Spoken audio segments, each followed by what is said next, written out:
Welcome to News Mongolia, where we bring you the latest stories and updates from across the nation and beyond. I'm Batsir Namshir.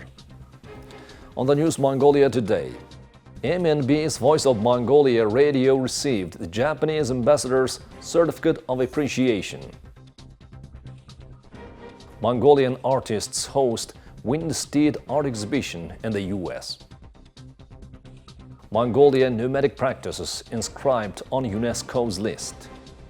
For the news, stay tuned.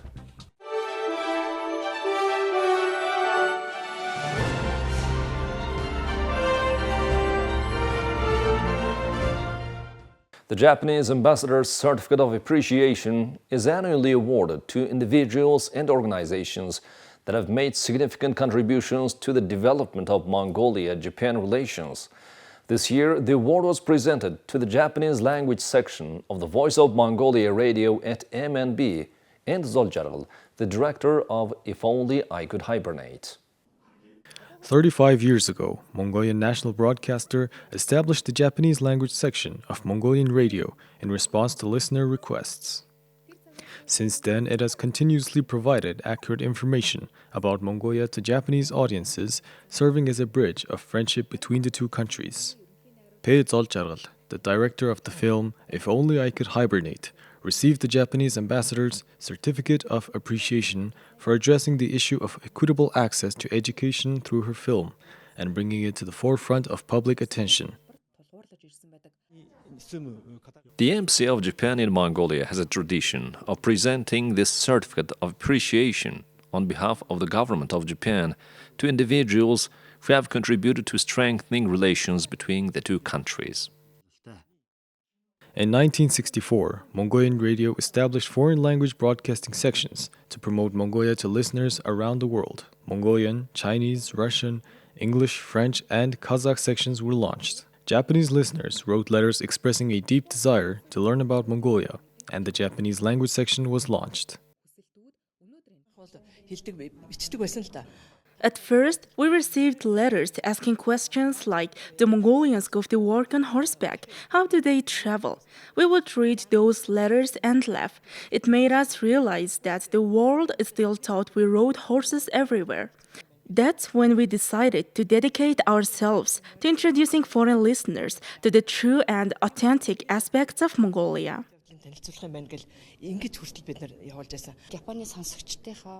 Requests and letters from Japanese listeners inspired the themes and ideas for our broadcasts. We receive around 30 to 50 letters per week. Director Pe Zoljarl, who studied in Japan on a full scholarship, is using her expertise to highlight social issues. This has inspired many people and instilled confidence in them. Due to the lack of equitable access to education, even viewers in France watched this film and felt a personal connection to it. After participating in numerous festivals, I now realize that this film addresses global issues. The relationship between Mongolia and Japan has been rooted in the field of culture, arts, and education. The Japanese embassy highlighted that political, security, economic, trade and investment cooperation between the two countries has been expanding. The Steed art exhibition held in the United States to commemorate Mongolia's Republic Day showcased over 60 oil paintings celebrating the nation's rich history, culture and traditions. The event drew representatives from the U.S. State Department, Department of Defense, congressional offices, foreign diplomats and from the Mongolian diaspora, fostering cultural exchange and global appreciation for Mongolia's artistic heritage. The Steed art exhibition held in the United States was organized to commemorate Mongolia's Republic Day and the adoption of its first constitution. As part of the celebration, additional events included a knowledge competition, classical music performances, and art exhibitions. Our messages are reaching various international and foreign organizations. Constantly presenting the name of Mongolia allows us to spark curiosity and admiration. Pe people will begin to think Mongolia has such incredible art, talented artists, and remarkable traditions. I want to visit this country someday. Introducing such aspects of Mongolia has a significant impact on how our nation is perceived globally.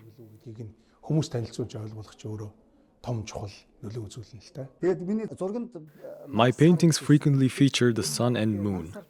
When I imagine the sun, moon, and earth together, I often envision the Hunnu's iron stirrups and weaving pattern. This imagery, which I integrate into most of my paintings, stems from an ancient archaeological artifact. By incorporating it, I aim to connect my art with the rich history of our ancestors, the Hunnu, taking viewers back thousands of years. The Wind Steed exhibition showcased more than 60 oil paintings portraying Mongolia's history, ethnic heritage, traditions, and unique lifestyle. Mongolia, with Salman about his artwork, is how I learned about Mongolia, because he has these three things in the wind horses, and it is about The exhibition's opening ceremony was attended by representatives from the U.S. Department of State, Department of Defense, congressional staff, diplomats from other countries, and Mongolian residents living in Washington, D.C. and surrounding areas. You're watching News Mongolia. Now let's take a look at Mongolia's current affairs. During the 19th session of the Intergovernmental Committee for the Safeguarding of the Intangible Cultural Heritage in Prague, Mongolian nomadic practices were officially added to UNESCO's representative list of the intangible cultural heritage of humanity. This marks the 16th Mongolian element to be inscribed on the list. The Mongolian nomadic practices encompass a rich system of traditional knowledge and rituals. This includes selecting appropriate pastures, choosing auspicious migration dates, preparing and loading livestock for travel, cleaning campsites, honoring new settlement through rituals, and managing herds in alignment with pasture capacity, livestock structure, and the distribution of wildlife and plants. The practices also prioritize sustainable use of natural resources and environmental protection. Extensive research and studies supported the nomination of this heritage element. Experts from UNESCO visited Mongolia to study its nomadic cultural traditions. With the involvement of scholars, researchers, and thousands of herders, the cultural and ecological value of these practices was formally recognized and inscribed, as noted by the Ministry of Culture, Sports, Tourism, and Youth. A Mongolian cultural center has officially opened at the University of Parma, Italy, as part of the Mongolian government's action program for 2020 to 2024. This initiative aims to establish cultural centers in universities and research institutions worldwide to promote the Mongolian language and culture. The center in Parma aligns with this goal and follows the opening of a similar center at the University of Florence on April 19, 2024. Founded in 1412, the University of Parma provides a historic setting for the Mongolian Cultural Center, which is set to play a vital role in promoting Mongolian language and cultural heritage on an international scale. It will also advance Mongolian studies, enhance cultural exchanges between Mongolia and Italy, and support research activities. Additionally, the center will contribute to improving the quality of academic work in the field of Mongolian studies and help train future specialists.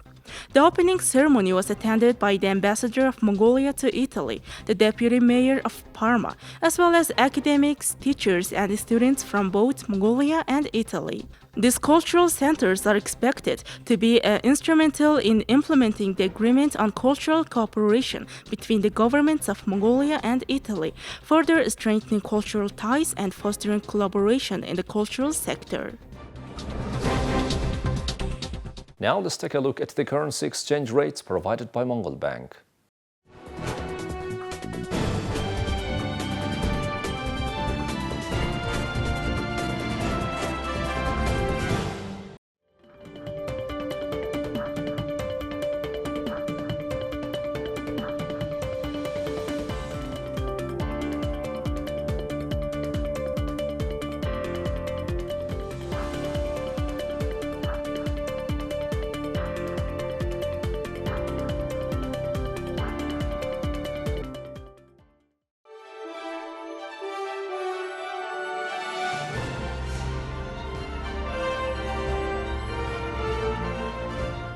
Now let's take a look at international news from our partner agencies.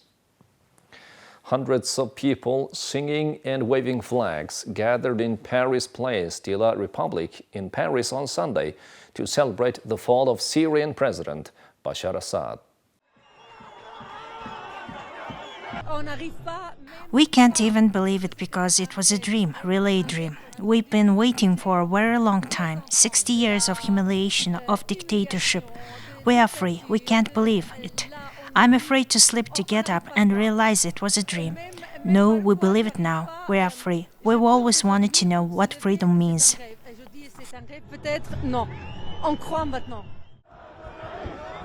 I spent more than 2 months in Syrian intelligence prison with all torture, with all punishment like I received, and I have been enforced to evacuate to be a refugee. First of all, I spent 10 years in Turkey, and now I am here in France. So for me now, today it's the dream that we have since 2011. Like we didn't imagine that this day will come, finally. It's like tears of happiness like today. It's like we didn't imagine. I lost my family. I lost my father, mother, brother.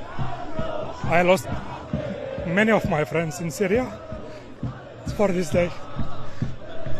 I wanted to celebrate this day in Syria today. Unfortunately, I am a refugee now in France, but we will go back. We will rebuild our country. This day will come. The ousted Syrian leader fled to Moscow on Sunday, Russian media reported, hours after a stunning rebel advance took over the capital of Damascus and ended the Assad family's 50 years of iron rule. Zhengzhou city of Fujian province, China, hosted the 12th Global Video Media Forum on December 3rd to 4th. The event brought together around 200 representatives from 87 media organizations across more than 60 countries and regions to discuss the evolving role of media in a rapidly changing technological landscape.